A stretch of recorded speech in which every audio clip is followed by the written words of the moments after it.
Welcome to the very first episode of the Long Dog Vlog. Say that 10 times fast. We're here, week 1 of this brand new vlog, and so I figured should get some introductions out of the way at the beginning. My name is Brandy. I am the indie dyer behind Long Dog Yarn, and you can find me on Instagram. That's where I'm most active on social media, at Long Dog Yarn. And I'm gonna try out this vlogging thing. I tried doing a formal podcast for a while. It got a little out of hand. I was a little too obsessed with making sure everything was perfect, and it started eating up a little bit too much of my time. But after doing Vlogmas this December, I really enjoyed the informal nature of vlogging. So we're going to transition over to a weekly vlog now that Vlogmas has ended and give that a go. So I'm mostly going to be sharing just kind of little snippets of my life throughout the week. A lot of that is just going to be behind the scenes peeks at my work at Long Dog Yarn, because that takes up most of my days. And I will also be sharing any other fun things I get up to in my life here in Los Angeles, as well as any crafty shenanigans that I partake in. Most of that is going to be my knitting, unless you count admiring other indie dyers' yarn as a hobby, because I also get up to that quite often. So it's going to be a nice, just informal little peek at my life here, and I'm really excited to try it out. So here we go, week 1. So for the past couple of years, I have been offering a special edition color for each month of the year. And these colors are only available for a month, and then they kind of disappear for long periods. And if I decide later that I want to bring them back after the year is over, sometimes they reappear in the shop, but sometimes they don't. It just depends on what I feel like dyeing. But usually it's just colors and ideas that are inspiring me at that moment as the month comes to a close and I have to come up with a new colorway. But for 2019, I decided to try something a little different, and I opened up submissions so that my followers and customers could send me ideas and photos or pictures of things that they are finding inspirational at that moment. And I just thought it would be a really fun way for me to connect back with my customer base and expand kind of my own horizons and get out of my own little creative box so that I can push myself to try some new colors that I wouldn't originally have chosen myself. So I just chose the color of the submissions I received for January 2019. I chose the winning color that will become January's color of the month. And I am super excited about it. It was actually a really hard choice. I got way more submissions than I expected, since this was a brand new idea that I just popped out into the world. And I spent a good while wavering between several of the submissions, but there was one that really spoke to me right off the bat, and I kind of just got an idea to try something that's a lot different than my usual dye style, and was really inspired by this picture. So today I'm going to be dyeing up the first batch of January's special colorway so that I can get it dried and photographed and ready to go into the shop on January 1st.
unpredictable because both my mom and my mother-in-law bought me a whiner dog for Christmas.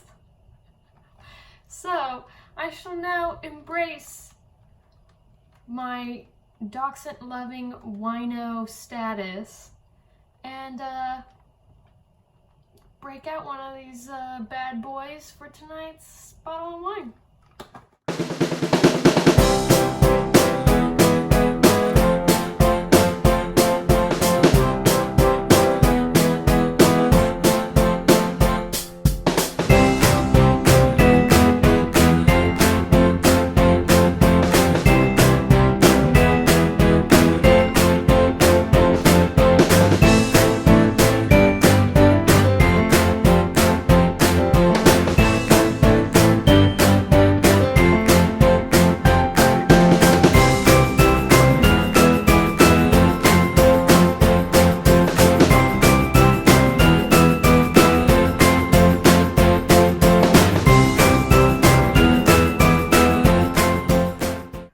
So here I have a whole giant tub full of my one and done colorways from the past year. These are just non-repeatable, often test skeins for colorways that I've dyed up and just tossed in here throughout 2018. And now as the year is drawing to a close, it's time for them to get added to the shop and find a new place to live so that I have space for 2019's one and done skeins in this bin.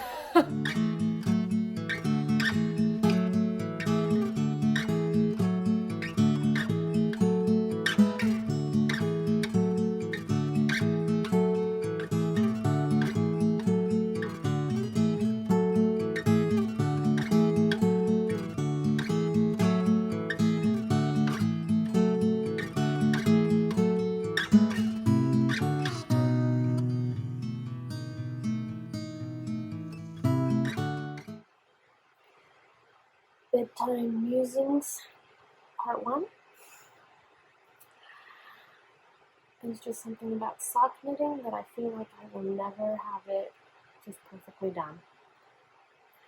Thought I had found my perfect recipe of the stitch count and needles, but then something comes along and kind of back to figuring things out again. I've been working on a new pair of socks, and they kind of looked just a wee bit too big, so I gave them a try on, and I've been comparing them to an older pair of socks that I quite like the fit on, and yeah, I think in my gut these are going to be too loose. And if there's anything that I've learned from my knitting experience, it's to trust your gut. So I think I'm going to sleep on it, because I haven't quite decided whether they need to go down just 4 stitches or a full 8. But just the idea of ripping out everything that I've been working on for the past couple hours is too much. So I'm just going to head to bed, and in the morning we'll give these guys a new start and try again. We'll get there.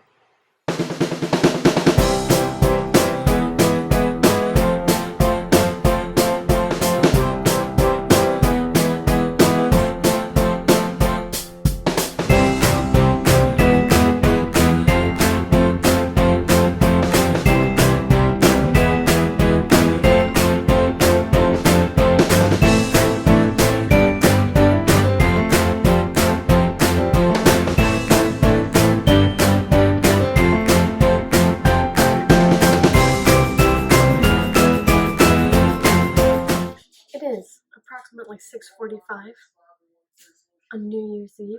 I'm already in my pajamas. And the most exciting thing about my evening is that my new champagne coupes arrived. So, I will probably make it to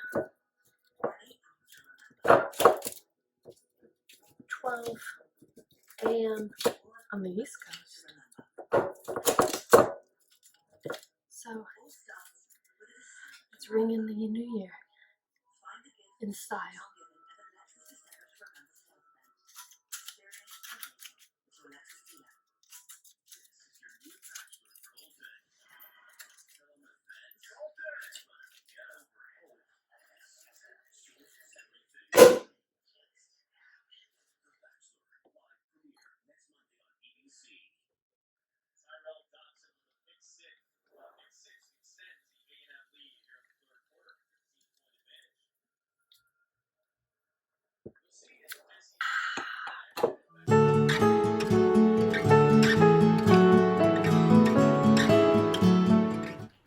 Good morning.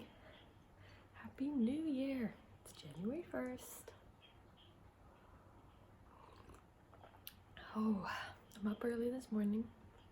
I can officially say that I was awake around midnight because somebody in the neighborhood, I think in the alley behind us, was shooting off some massive fireworks last night. Woke me and Rufus up. So, I've never lived in a place where people shot off so many illegal fireworks. The 4th of July, actually the whole month leading up to the 4th of July, is something to behold. It's pretty annoying, to be honest, but so, but I'm awake this morning kind of early because the first of the month means I've got to do all the finishing touches to release the yarn of the month. So I'm really excited about January's getting out there in the world. This morning I have to update the front page of the website to link to the shop, take down December's colorway, and send out the newsletter for the new colorway.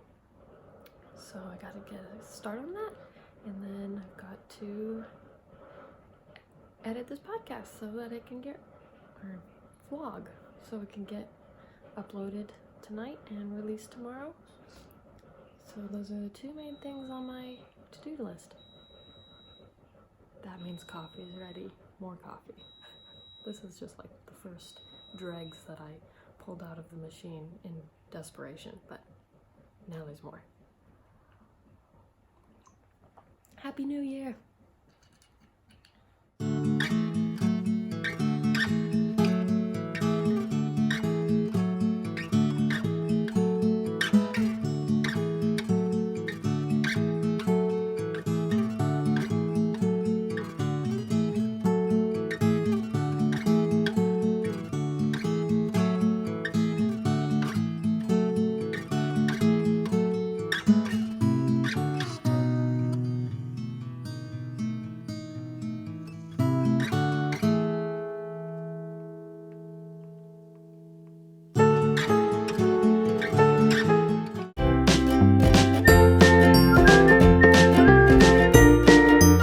This week's knitting roundup, I've been focusing solely on 3 different knitting projects. The first one is a new sweater design that I am working on knitting the sample up.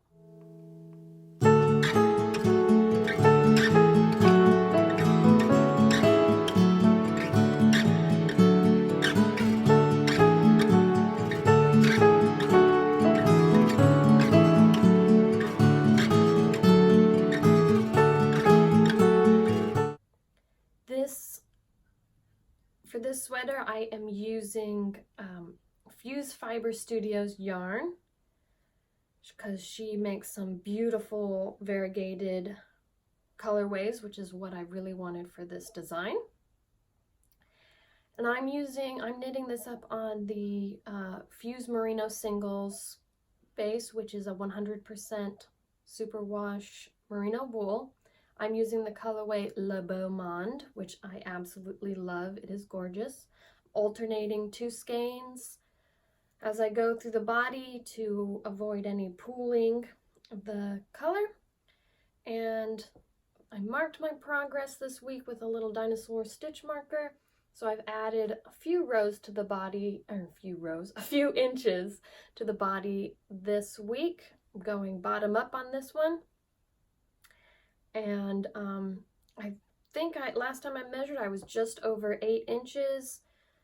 And I have to get up to 16, so still a little ways to go before the armhole shaping on this, but really happy with how it is knitting up so far.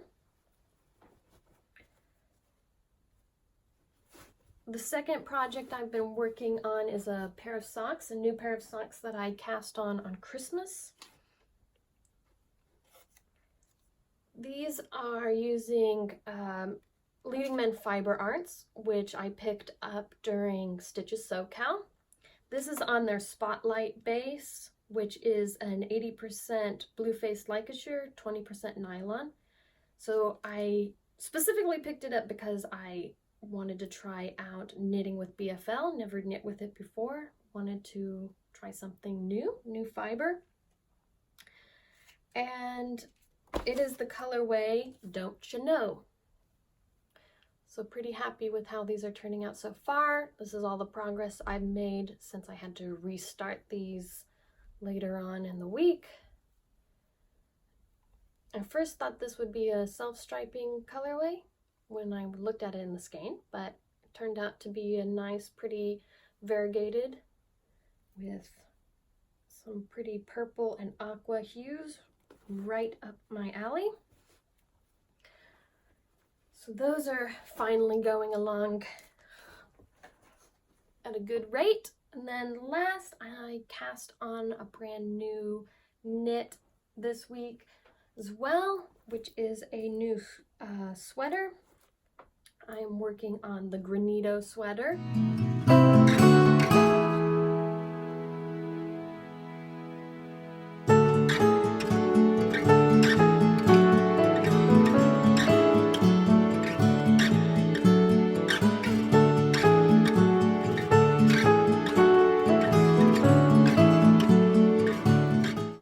For this, I am using my own yarn, Long Dog Yarn singles in the Topaz colorway.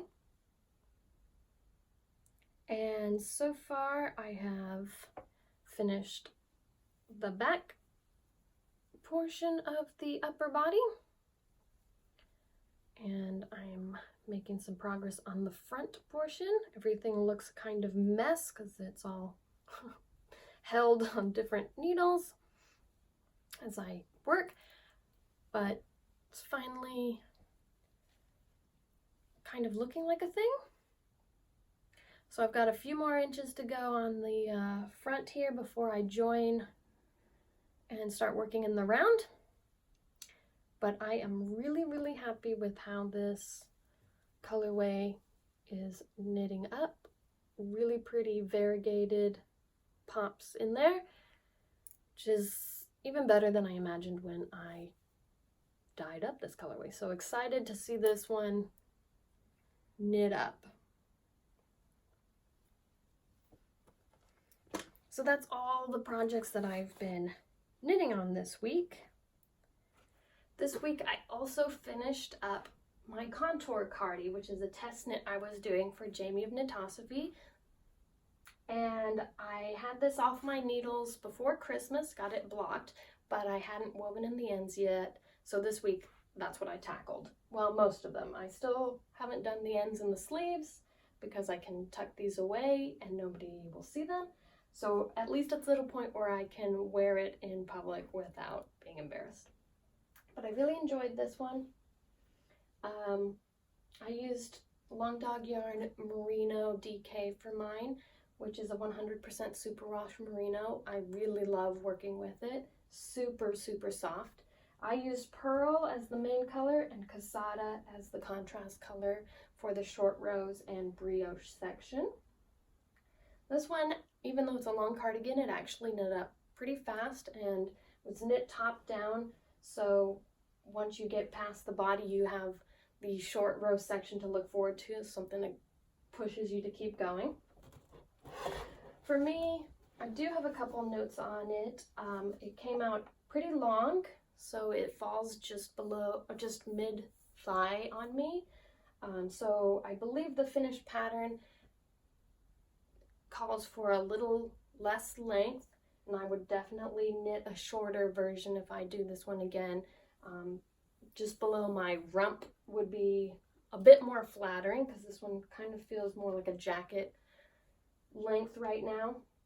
And also, I think on this one I will add a button closure here on the neckband, just because I mostly wear this in the morning when I wake up and it is quite chilly in the apartment, but I also have to take Rufus out in the morning, and just having that button closure when I'm outside with Rufus would just keep me a little bit warmer.